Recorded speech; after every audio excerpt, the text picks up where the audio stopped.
तो दोस्तों जिस प्रकार महाभारत में अर्जुन ने चिड़िया की आँख के ऊपर निशाना लगाया था, तो उसी प्रकार कोई भी आप एग्ज़ामिनेशन देने जाते हैं, तो सबसे पहले आपको पता होना चाहिए कि आपको कहाँ पे निशाना लगाना है। तो कोई भी एग्ज़ामिनेशन देने जाते हैं, तो आपको उसका सिलेबस मालूम होना चाहिए। तो चलिए दोस्तों, इस वीडियो में आपका दिल से बहुत-बहुत स्वागत करता हूँ। तो इस वीडियो में हम डिस्कस करेंगे जूनियर ऑडिटर का सिलेबस क्या रहेगा, ठीक है? सारे इंपॉर्टेंट टॉपिक्स इस एक वीडियो में कवर कर लेंगे।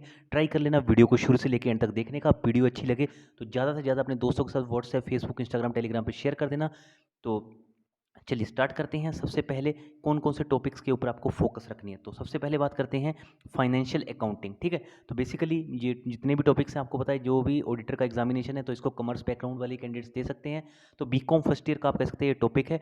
तो इसमें आपको कौन-कौन से टॉपिक पढ़ने हैं अकाउंटिंग में? तो what is the meaning, scope and importance of accounting, branches of accounting, accounting concepts and conventions, double entry system, ठीक है? इसके अलावा प्रिपरेशन ऑफ जर्नल्स, जर्नल्स कैसे बनाए जाते हैं, ठीक है? इसके अलावा subsidiary books including cash book.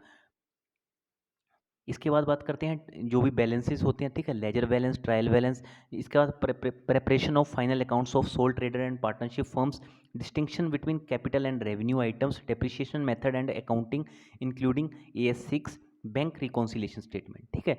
तो दोस्तों कोई भी आपको डाउट हो, क्वेरी हो तो आप जरूर कमेंट करके पूछ सकते हैं, ठीक है? मैं या मेरी टीम में से कोई भी मेंबर आपको, हो सकता है कि जल्दी ना भी आपको रिप्लाई मिले, बट डेफिनेटली हम मैक्सिमम जो भी आपके रेलिवेंट क्वेश्चंस होते हैं वो रिप्लाई करने की कोशिश करते हैं अपने बेसिस पे। चलिए, next is accounting related to partnership. तो पार्टनरशिप से भी बहुत से क्वेश्चन पूछे जाएंगे जूनियर ऑडिटर एग्जाम में।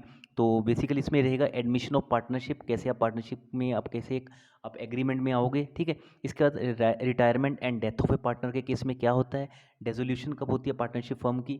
इसके अलावा एमालगामेशन ऑफ फर्म्स, एमालगामेशन क्या होता है, एमालगामेशन मतलब कि जैसे कि आप दो फर्म्स का ज्वाइन होना, ठीक है? Sale of firm to a company, gradual realisation of assets and piecemeal distribution, ठीक है?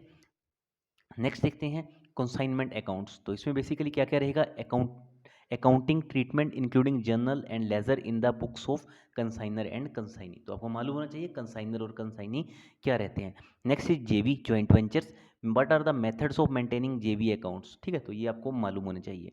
अब बात करते हैं e accounting, meaning, features and advantages and disadvantages of computerised accounting. तो ई अकाउंटिंग से आप मतलब समझ ही चुके होंगे, इलेक्ट्रॉनिक अकाउंटिंग की बात हो रही है, मतलब कि कंप्यूटराइज्ड अकाउंटिंग की यहाँ पे कुछ ना कुछ बात हो रही है।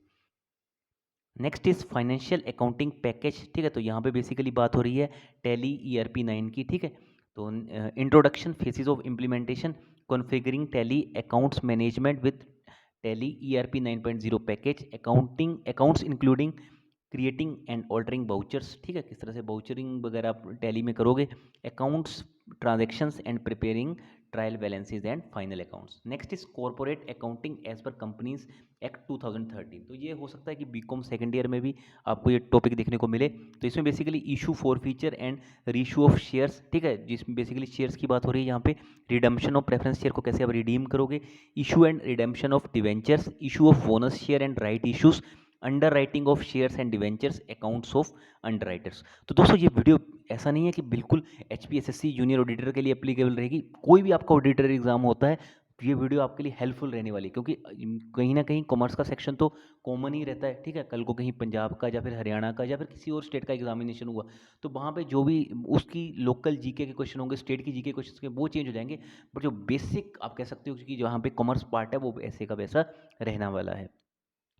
नेक्स्ट देख लेते हैं final accounts of companies including computation of managerial remuneration and disposal of profit, profit prior to and after incorporation, ठीक है? Consolidated statement of holding company with one subsidiary only. Next is amalgamation, amalgamation में आपको बता चुका हूँ already, merger को एक तरह से एमालगामेशन कहते हैं, ठीक है? Next is absorption, merger and reconstruction, accounting for amalgamation of companies as per Indian accounting standard AS 14 की बात हो रही है, accounting for internal reconstruction, liquidation accounts. तो लिक्विडेशन कब होता है, लिक्विडेशन अकाउंट्स क्या होते हैं, ठीक है? आप बहुत सी बार सुनते भी होगी कि ये कंपनी अब ठीक है IBC के बाद अभी ये लिक्विडेशन में जा रही है, ठीक है? इंसॉल्वेंसी एंड बैंक्रप्सी कोड 2016, ये बिल्कुल याद रखना, नहीं याद है तो प्लीज़ एक बार पढ़ लेना, IBC 2016। Next is management accounting. तो मैनेजमेंट अकाउंटिंग में क्या क्या पता होना चाहिए आपको, what is the meaning, definition, nature, objective, scope and function of management accounting, ठीक है। इसके बाद management accounting and financial accounting क्या होती है, मैनेजमेंट एंड कॉस्ट अकाउंटिंग क्या होती है, इसके अलावा role of management accounting in decision making में क्या रोल है, ठीक है। Various tools, what are the various tools in management accounting. Next is advantages and disadvantages क्या हो सकती है मैनेजमेंट अकाउंटिंग की। इसके अलावा आपको पता होना चाहिए फाइनेंशियल स्टेटमेंट्स, ठीक है, what are their concepts, what are their natures, objectives of financial statements, types कितनी तरह की होती हैं, इसके अलावा लिमिटेशंस क्या हैं, इसके अलावा analysis and interpretation of financial statements. Next is techniques of financial statement analysis, so what are the various techniques for financial statement analysis. Next is comparative statements, common size statements and trend analysis. इसके बाद बात करते हैं, इसके बाद बात हो रही है रेशियो एनालिसिस की।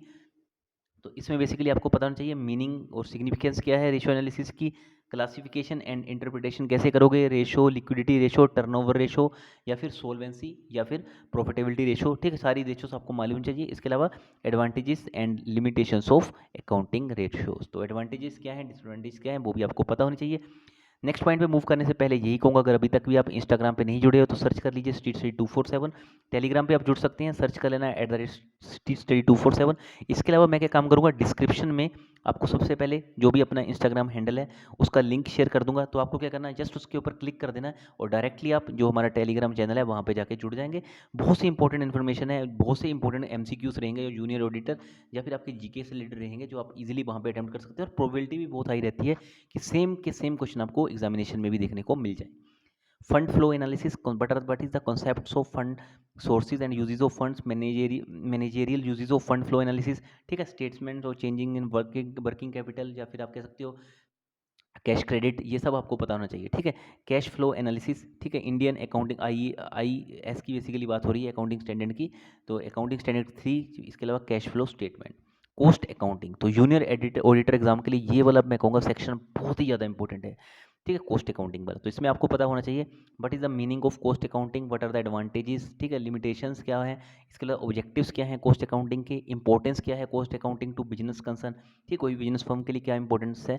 Next is cost concepts and classification, preparation of cost sheet, तो ये सारे टॉपिक्स बेसिकली कॉस्ट अकाउंटिंग के अंडर कवर है।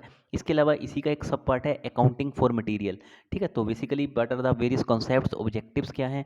Next is accounting and control of purchases, storage and issues of material, method of pricing issues, treatment of material losses. इसके अलावा इसी का ही सब पार्ट है अकाउंटिंग फॉर लेबर, तो labour cost control procedure, इसमें आपको और पता होना चाहिए लेबर टर्नओवर, ठीक है, idle time and over time, methods of wages payment, क्या है बेजिस पेमेंट के मेथड, क्योंकि कहीं ना कहीं ये सारा एक्सपेंडिचर का ही पार्ट होता है, और आपको पता है इनकम में से जब कभी भी एक्सपेंडिचर माइनस होता है तो हमें प्रॉफिट मिलता है। तो time and piece rate and essential of good wage plan, ठीक है। नेक्स्ट इज इंसेंटिव स्कीम, तो ये आपको पता होना चाहिए, डायरेक्टली भी पूछ सकता है एग्जामिनर कि Taylor's differential price rate system क्या है, या फिर हेल्थ से प्लान क्या है, रोमैन प्लान क्या है, या फिर फ्रिंज बेनिफिट्स क्या है। तो ये तीन चार आपको चीज़ें भी इंपॉर्टेंट है जो याद होनी चाहिए। इसके अलावा अकाउंटिंग फॉर ओवरलोड्स, ठीक है, तो what is the meaning, what are the classification of overload, ठीक है, element wise, functional and behaviour. इसके अलावा allocation and apportionment of overheads, absorption of overheads. Next is determination of overhead rates under and over absorption and its treatment.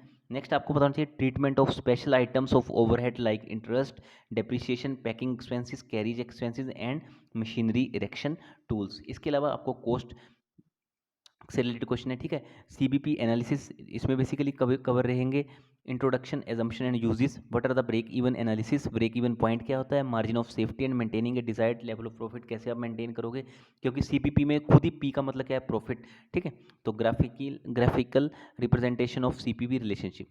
Next is marginal costing and management decision, तो marginal costing and absorption costing क्या है, ठीक है, इसके अलावा marginal as a deal किस तरह से टूल काम करता है for decision making, marginal costing techniques क्या है बेसिकली, ठीक है, marginal cost and product pricing, ठीक है, इसके अलावा changes of product mix, make or buy decision, exploring new markets, shut down reasons, various चीज़ें आपको इसमें मालूम होनी चाहिए। इसके अलावा एक इंपॉर्टेंट पार्ट है बजटिंग फॉर प्लानिंग कंट्रोल, तो कैसे कर सकते हो प्लानिंग कंट्रोल को, तो मीनिंग क्या है, ठीक है, सबसे पहले ये बताना चाहिए objectives, merit, demerits, types of budgets क्या हैं, ठीक है, प्रेपरेशन ऑफ फाइनेंशियल बजट क्यों प्रिपेयर किया जाता है, फिक्स्ड एंड फ्लेक्सिबल बजटिंग क्या होती है, कंट्रोल रेशोज क्या होती हैं, इसके अलावा जीरो बेस बजटिंग, तो ये एक इंपॉर्टेंट टॉपिक है जो आपको मालूम होना चाहिए।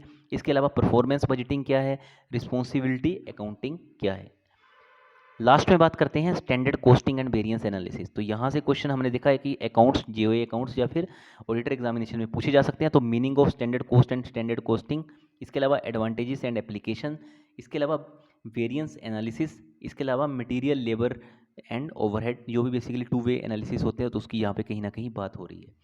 तो दोस्तों जितने भी इंपॉर्टेंट टॉपिक्स थे मैंने सारे आपके साथ शेयर कर दिए हैं। आई होप आपको सारे टॉपिक समझ लगे होंगे। अगर नहीं लगे हैं तो आप बिल्कुल इनकी स्क्रीनशॉट लेके रख लेना, आपको इजीली ये सारे टॉपिक अवेलेबल हो जाएंगे। इसके अलावा जूनियर ऑडिटर से रिलेटेड क्या इंपॉर्टेंट बुक्स रह सकती हैं उसके ऊपर मेरी वीडियो ऑलरेडी अवेलेबल है, वो भी आप इजीली वहाँ पे जाके अगर चाहें तो आप ऑनलाइन ई बुक लेके भी उनको पढ़ सकते हैं। ठीक है, तो मैं कोई प्रमोशन नहीं दे रहा हूँ उन बुक्स की, आप जस्ट चाहें तो एक बार गो थ्रू कर सकते हैं। अगर आपको पीडीएफ वगैरह मिल जाए तो हो सकता है कि शायद आपको वो बुक्स अच्छी लगें, क्योंकि मैंने बेसिकली वो सारी बुक्स पढ़ रखी हैं। तो चलिए दोस्तों, इस वीडियो में इतना ही था। Thanks for watching the video. कोई भी क्वेरी हो, डाउट हो या फीडबैक देना चाहते हो, अगर मेरे से भी कुछ आपको लगता है कि मेरे को और सुधार करने की जरूरत है यार, तो वो भी बेफिक्र होकर आप कमेंट सेक्शन में लिख सकते हैं, क्योंकि हम भी गलतियों से ही सीखते हैं। So thank you so much, bye bye for now. Video को यार आप लाइक, शेयर और सब्सक्राइब कर देना। आप लाइक नहीं करते हैं, that really really demotivates me. Please यार लाइक कर दो, शेयर कर दो, और चैनल को सब्सक्राइब करके जो लाल कलर का आइकन है, बेल आइकन है, उसको प्रेस कर देना। ठीक है, और साथ में नोटिफिकेशन बेल को ऑल क्लिक कर देना।